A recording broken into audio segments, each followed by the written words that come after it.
আসসালামু আলাইকুম। আমি ইশরাত জাহান। এখন দেখাবো এলএসটিএম অর্থাৎ লং শর্ট টার্ম মেমোরি। তো লং শর্ট টার্ম মেমোরি এটা কি? এটা হচ্ছে একটা বিশেষ ধরনের রিকারেন্ট নিউরাল নেটওয়ার্ক আরএনএন, যা সমসাময়িক ধারাবাহিক ডেটা থেকে দীর্ঘ সময়ের সম্পর্ক বা ডিপেন্ডেন্সি বুঝতে বা মনে রাখতে পারে।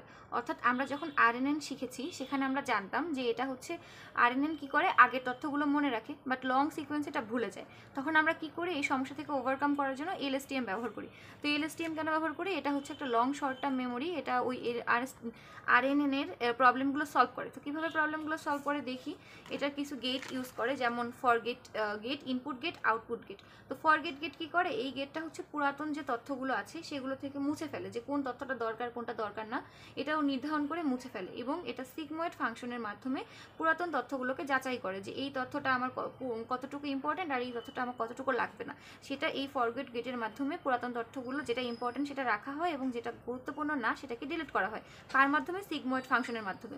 দেন যে গেটটা আছে এটা হচ্ছে ইনপুট গেট। তো ইনপুট গেট নির্ধারণ করে এই নতুন যে তথ্যগুলো আসবে সেটা কোন সেলের মাধ্যমে সংরক্ষণ করা হবে, কোন সেল স্টেটে সংরক্ষণ করা হবে। অর্থাৎ নতুন যে তথ্যগুলো আসবে সেটা সংরক্ষণ করার জন্য কোন সেল স্টেটে রাখবো সেটা ডিসাইড করে কে? Input gate. আর এটা কীভাবে কাজ করে? এটা হচ্ছে সিগময়েড ফাংশনের মাধ্যমে সিদ্ধান্ত নেয় এবং ট্যান-এস ফাংশনের মাধ্যমে নতুন ক্যান্ডিডেট তৈরি করতে হেল্প করে। অর্থাৎ সিগময়েড ফাংশনের মাধ্যমে হেল্প নেয় এবং ট্যান-এস এই ফাংশনের মাধ্যমে ফিল্টার করে যে নতুন যে ক্যান্ডিডেটটা হলো সেটা কোথায় রাখবে, কিভাবে রাখবে, এটা সিদ্ধান্ত নেওয়া হয় কোথায়? ইনপুট গেটে। আর আরেকটা গেট কোনটা? সেটা হচ্ছে আউটপুট গেট। এটা কি করে? এটা হচ্ছে কোন সেল স্টেট দিয়ে আউটপুটের মান হিসেবে বাইরে যাবে, মানে কোন সেল স্টেট হয়ে যে নতুন আউটপুট মানটা আমরা পেয়েছি সেটা বাইরে যাবে। এটা কি করে? সিগময়েড ফাংশনের মাধ্যমে। একইভাবে সবগুলোতেই সিগময়েড ফাংশন আছে।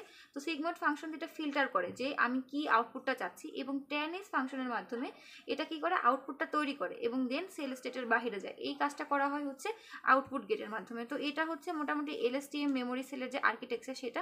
অর্থাৎ আমরা কি বুঝলাম? এলএসটিএম মেমোরি সেল তিনটা গেটের মাধ্যমে কাজ করে, ফরগেট গেট, ইনপুট গেট এবং আউটপুট গেট। এই তিনটা গেটের মাধ্যমে এলএসটিএম চলে। এইটা কিন্তু ভালোভাবে মনে রাখতে হবে। এবং এই যে আর্কিটেকচারটা, এই আর্কিটেকচারটা এক্সামে দিবেন, কারণ এই আর্কিটেকচার ছাড়া বুঝতে অসুবিধা হবে।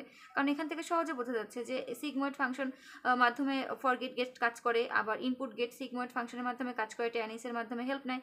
দেন আউটপুট গেটও সিগময়েড ফাংশনের মাধ্যমে ফিল্টার হয়ে ট্যান-এস-এর মাধ্যমে দেন সেল স্টেটে বাইরে যেতে। এটা কিন্তু একটা ক্লিয়ার অ্যান্ড স্পেসিফিক ডায়াগ্রাম। এই ডায়াগ্রামটা দিলেই মোটামুটি অনেক দূর পর্যন্ত এক্সামিনার যে খাতা দেখবে সে সহজে বুঝতে পারবে যে আপনি জিনিসটা আসলে জানেন।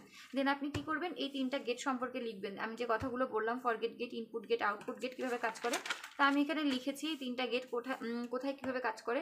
তো আর এটা ব্যবহার করা হচ্ছে যখন আমরা কোনো টাইম সিরিজ ডেটা নিয়ে কাজ করব, যখন স্টক মার্কেট বা স্মার্ট মিটার যখন ব্যবহার করি তখন, কিংবা টেক্সট জেনারেশন, ট্রান্সলেশন, এই সমস্ত কাজে ব্যবহার করা হয়। তো আর এলএসটিএম এই গেটগুলোর মাধ্যমে দীর্ঘ সময় তথ্য মনে রাখতে পারে এবং ধারাবাহিক ডাটার জন্য এটা খুবই গুরুত্বপূর্ণ। এই জন্য আসলে এলএসটিএম ব্যবহার করা হয়। অর্থাৎ আরএনএন এর সাপ্লিমেন্ট হিসাবে, অর্থাৎ আরএনএন যে কাজগুলো পারে না বা যে জিনিসটা ভুলে যায়, এলএসটিএম এর মাধ্যমে আমরা সেগুলো কাজ করতে পারি। কার মাধ্যমে? এই যে এই তিনটা গেটের মাধ্যমে। তো আমি এখানে নোট করেছি, আর আমি নোটটা ডেসক্রিপশন বক্সে দিয়ে দিব। আর এই টপিক্সেরই আরেকটা ম্যাথ আছে, তো এটা আমি নেক্সট ভিডিও দেখাবো। তো ওই ম্যাথ এবং এই নোটটা আমি এই ভিডিওর ডেসক্রিপশনে দিয়ে দেবো। আর নেক্সট ভিডিও দেখার জন্য আপনাকে আমন্ত্রণ জানাই। তো ভিডিও ভালো লেগে থাকলে চ্যানেল সাবস্ক্রাইব করবেন। Thank you. আসসালামু আলাইকুম।